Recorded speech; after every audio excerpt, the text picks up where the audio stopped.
Hello and welcome back to the Second Chance to Live channel here on YouTube. I'm happy to see that you decided to stop by to visit with me. You are always welcome around my table both here and on my website at Second Chance to Live. I look forward to hearing from you. In the event that you have questions, please leave a comment here on YouTube in the appropriate area and or through my contact information page on Second Chance to Live. All questions are good questions. All comments are welcome. Today, what I'm going to do is I'm going to share an article with you that I wrote several weeks ago. I'm going to read this article to you because I believe the content is important and I believe you could be benefited instead of my trying to recite the information from the web page, which I wouldn't be able to do because I spend a good bit of time crafting and wordsmithing my articles. So what I'll do is I'll read this article to you. I'm going to need to put my glasses back on because I cannot read without the glasses, and because I'm putting my glasses back on, you're going to see some reflection in the presentation video. I'm sorry for this, but I cannot afford non-reflective lenses at this time. I'll put my glasses back on and we will read the article. Adversity and the perception of losing. Hello and welcome back to Second Chance to Live. I'm happy to see you decided to stop by to visit with me. Thank you. Earlier today, I had a conversation with a friend of mine who is a boxer. For several minutes of our conversation, we talked about what had been going on in our lives since the last time we saw one another. As our conversation continued, I asked him if he had any fights since the last time we spoke. He told me that he had a fight about 8 months ago in which he lost that fight to a decision. As we continued to speak about the fight, I sensed that he was discouraged by the outcome of the fight. At that time, I felt led to share a life-changing lesson with him that I had learned through my martial arts training. As our conversation continued, I shared with my friend how for many years I critically assigned negative worth and value to myself as an individual when I was unable to meet specific outcomes.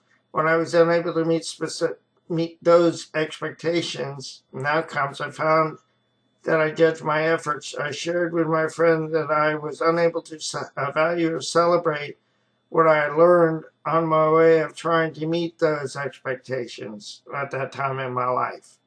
I then went on to share what I had learned through my martial arts training. I discovered that the process of what I learned on my journey was of greater importance. What I learned through and in between the bouts was of greater importance because it prepared me to be able to do things that I couldn't do otherwise, that just having a belt would not necessarily have done any good for me if I did not know the skill that went behind achieving the belt. And I have this quote myself that I put here. I'm finding more and more that I see what I am looking for. I am finding that I can consciously change my perception of what occurs in my life. And that's good news. Because otherwise I would find myself stuck in my own negative thinking, my own stinking thinking. Next paragraph. I share with my friend that as I stopped judging my efforts based on expectations and outcomes, I was able to begin to celebrate what I was learning through my training. I was able to stop focusing on what was not happening to what was happening through my experience. I shared with him that I was able to stop looking for what I saw as adversity and began looking for the opportunity within my adversity. As I shared what I learned through my experience, my friend thanked me for what I had shared and told me that he would begin looking at his training in the way that I shared with him concerning my lesson through my martial arts training. And then here's today's thought. In life, you may have adversity and losing, my friend. Your adversity and losing may leave you feeling discouraged and disheartened. I have been there too, discouraged and disheartened. But let me share with you what I have learned through my experience. Adversity and losing is merely an illusion. Adversity and losing is merely an opportunity to rise again. Adversity and losing births new experience, new lessons. Adversity and losing teaches knowledge and wisdom. Adversity and losing shows us what does not work. Adversity and losing opens doors that would otherwise remain closed. Adversity and losing helps to sharpen our tools. Adversity and losing draws us closer to excellence. Adversity and losing gives us the power to choose. Adversity and losing builds us up. Adversity and losing helps us to let go. Adversity and losing empowers our ability to ask for help. Adversity and losing encourages us to look for solution. Adversity and losing motivates us to trust the process, a loving God, and ourselves. Adversity and losing instills hope because we keep going. We don't give up. We keep looking for the lesson within the experience, within our circumstances.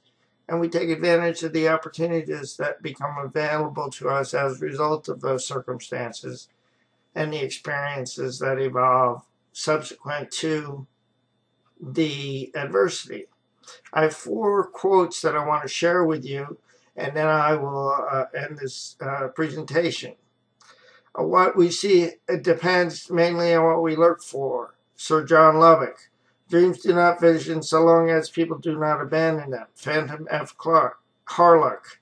Effective people are not problem-minded.